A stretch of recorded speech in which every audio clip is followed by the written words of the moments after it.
Why did you leave the group?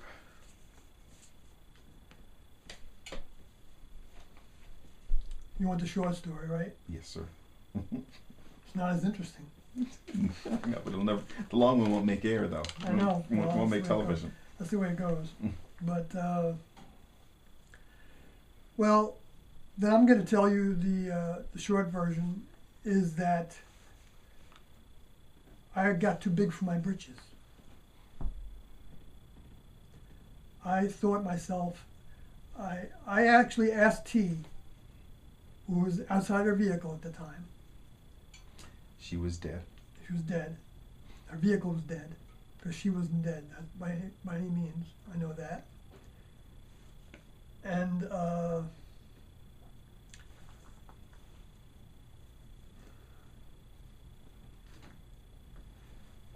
I asked T for a more difficult task than I had, as if I had mastered my task, which I hadn't, but I didn't know it. And I said I want a task like Doe has. You know, that's an ego saying that. And I hadn't overcome my ego, and I had other indications of it. You know, that, like, even from a boy, you know, when I would watch the movies, you know, the Ten Commandments, and, you know, Jesus was dying, and, you know, not the Ten Commandments, but, you know, Spartacus or whatever, you know, when someone was giving their life for somebody else, and I thought that they were heroes, you know. Jesus was a hero. I want to be like that, you know, I want to be that. But being like that and thinking that, you know, takes a lot of work that I didn't know about.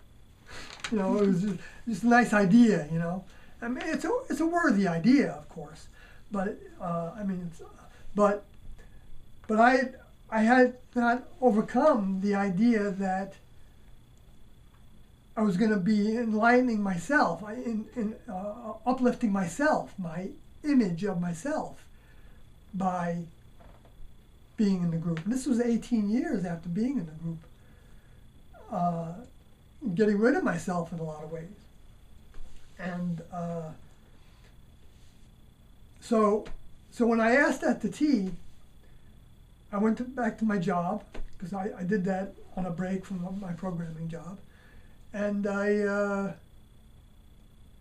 it was a day later, maybe 2 days later, all of a sudden I had images in my head of, you know, women, naked women, stuff that I hadn't dealt with for 18 years.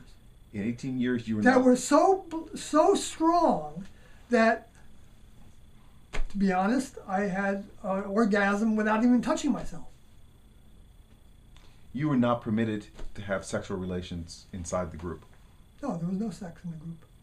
I mean, if anybody had a nocturnal emission, that was considered to be, if they didn't do anything to stimulate it, that was considered to be like energy off the top. Why was sex not allowed? Because there's no sex in the next level, and you are preparing yourself to be in a physical body in the next level, where if you had that desire in your soul, in your core, in your spirit, then you wouldn't be able to, you wouldn't have the strength that it takes to overcome that, and you wouldn't also be able to fulfill that desire through that vehicle. And so you would basically abort, be a kind of an abortion of that vehicle. What is this idea of a spaceship behind this comet, which is the reason, apparently, for the timing of the suicide? Could you repeat that? There was supposed to be some sort of spaceship behind the comet, which had to do with the timing of the suicide. Right. Well, what Doe said, and Doe and the crew said on their website, was that whether the Hale-Bopp comet had a companion object with it or not was irrelevant. But that they took the Hale-Bopp comet, as everybody saw, as the sign that they had been waiting for from 1975. They knew that was the sign of their exit, and so that's why they decided to lay down their lives at that time. And, you know, by the way, laying down their lives actually made the story have legs for 20 years. Why didn't you commit suicide?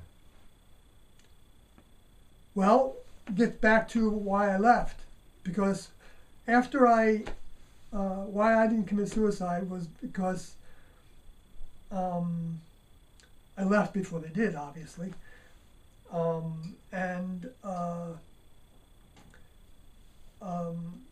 the way that transpired, as short as I can make it,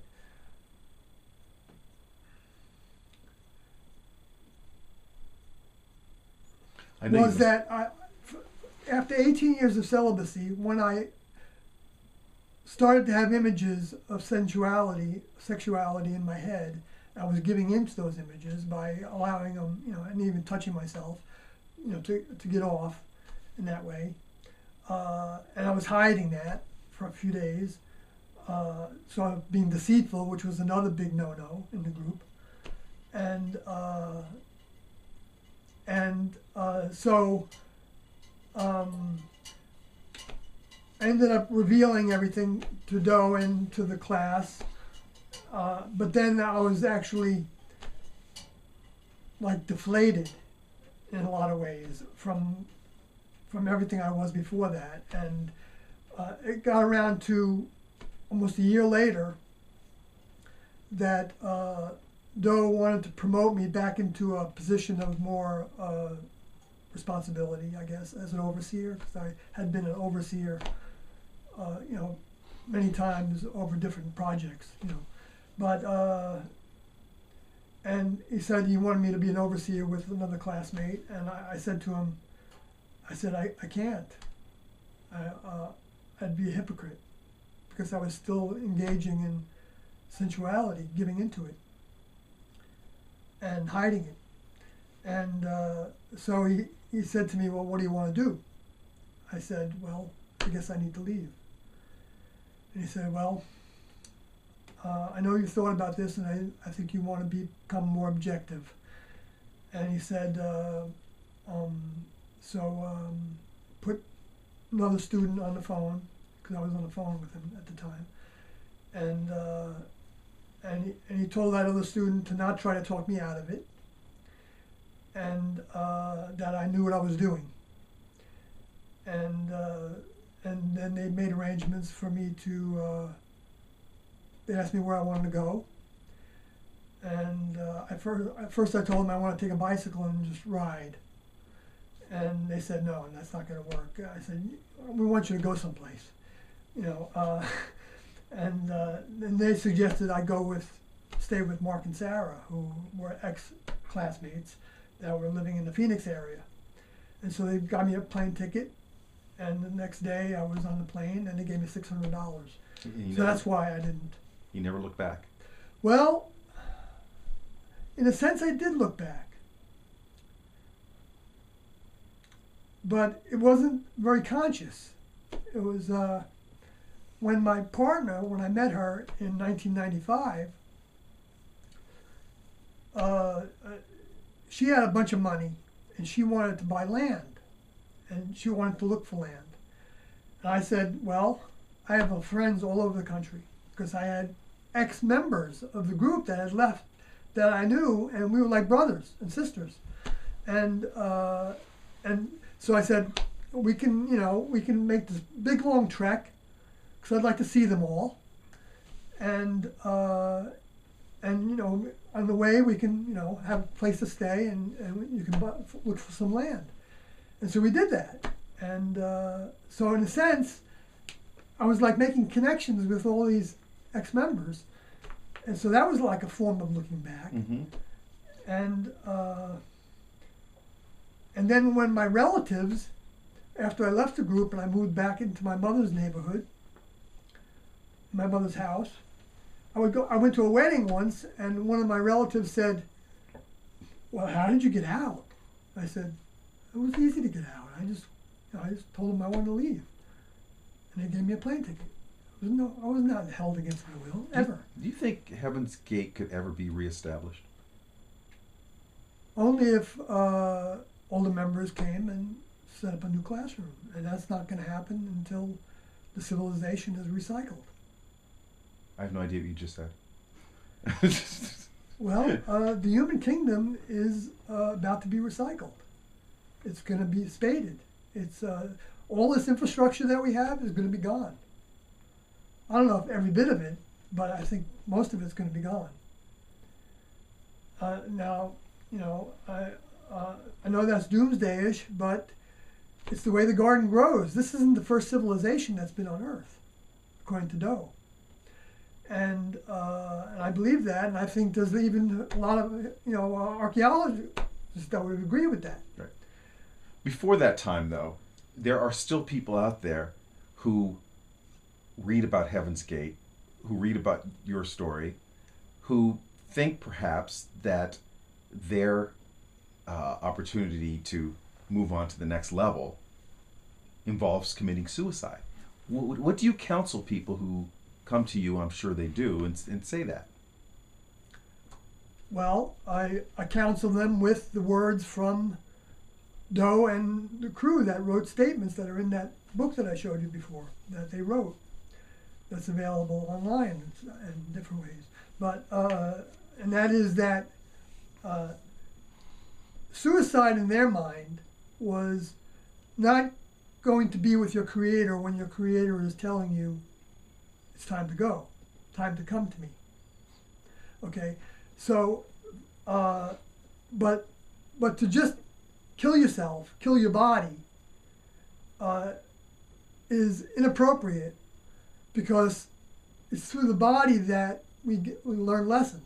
So there's been about 3 people, I think, that have told me that they were considering checking out or killing themselves because they were so miserable in their life. And I said, that's the wrong reason. I said, if you're miserable in your life, it's because you have lessons to learn. And you have to rise above those lessons before it would be, and even still, even if you were totally happy with your life and you wanted to commit suicide, which would be kind of hard to imagine, right? Then you need to scream to your Heavenly Father. What T and Doe would say is, project your screaming as far away from this planet as you can imagine, beyond the stars, to reach the highest being that you can imagine exists, and ask if it's the right thing for you to do. Why was it right for Doe and those 38 others? Because they did that screaming. They did that screaming. Is individually, I believe, but I don't know for a fact, of course, because I'm not in everybody's head. But I know from my experience with Doe that he was doing that kind of screaming all the time. And he talked about it a lot. And I saw him go through the pains he went through. I saw him weeping, and when he felt like he was out of touch with T. And I mean, it looks imaginary to people who don't have the experience, but just because we don't have experience with something doesn't make it false experience. It just means that we just haven't experienced that yet. And there's a lot of things in that category for me as well. Where are you right now in life? I'm ready to give it all to this task, but I don't foresee myself laying down my body through a suicide at this time, but I'm not close to that possibility in the future. But right now, I think Doe's made it clear. Well, actually, I asked Doe about this about maybe 10 years ago, when I was first kind of reawakening to my having some service to T and Doe again. So I said to him, do I need to prepare myself to lay down my body the way you did? And he came to me in a dream next day or two after, and as clear as though we're sitting here together to me in the dream, and he said, not with words, but I got the thought that you need to give your life. That's what he said. I told it to a friend of mine who doesn't necessarily believe in all this. I said, this is what he said. And he said, well, you need to have your life to give your life. So I said, well, I was actually relieved to hear that in a sense, because I was afraid of the idea of leaving my daughter and my partner and my life. I was happy in a lot of ways. So I had no intention to. And I'm still happy in a lot of ways, but that happiness actually is because I haven't been faced with reality that I'm going to be faced with by this video and other videos. Because this isn't going to be the last time I'm talking to the public about this. And there's a lot of Christians that have already made it clear to me that they hate everything I'm talking about. Why do you think that is? Because Christianity, even though religions are a good step for people to get closer to God, because we're all potentially in that process. Even atheists are in that process. You don't have to be attached to a religion to be in that process. But Christianity isn't about Jesus really anymore, except in name and a few things that he talked about. But it's not. It's more about Paul's letters. If you talk to Christians like I have many times on the internet and in person over many years,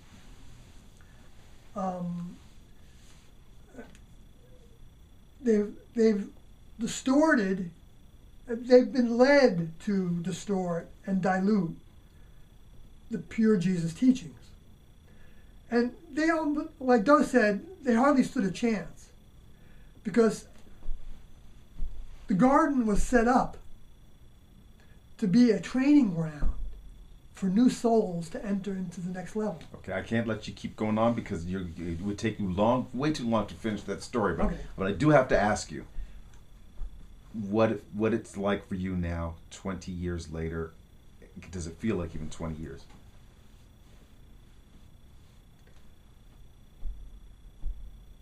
Well, at the moment it doesn't, but at the same time, I can. It feels like 20 years. Yeah.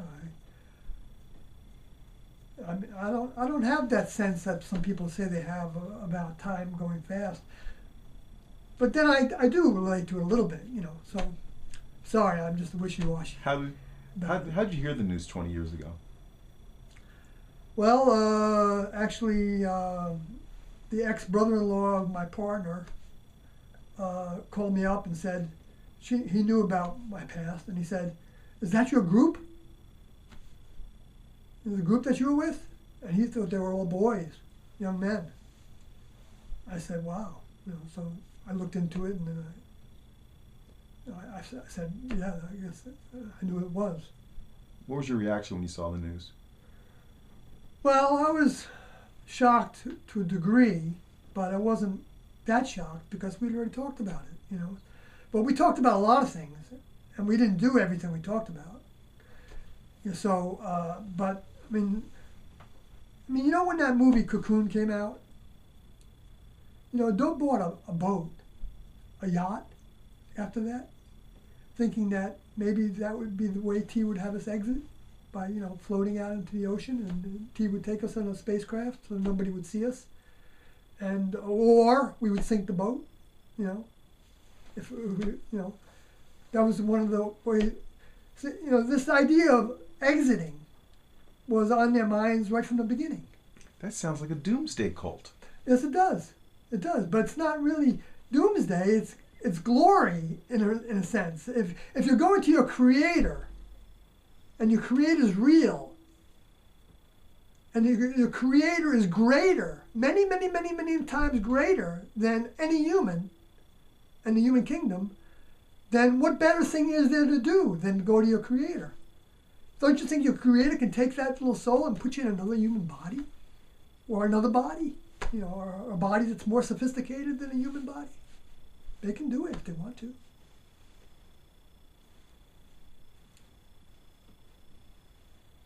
Okay. Don't move. Tell a story, my friend. You tell a story. All right. Want to get some reverses? Yep. You think so? Okay.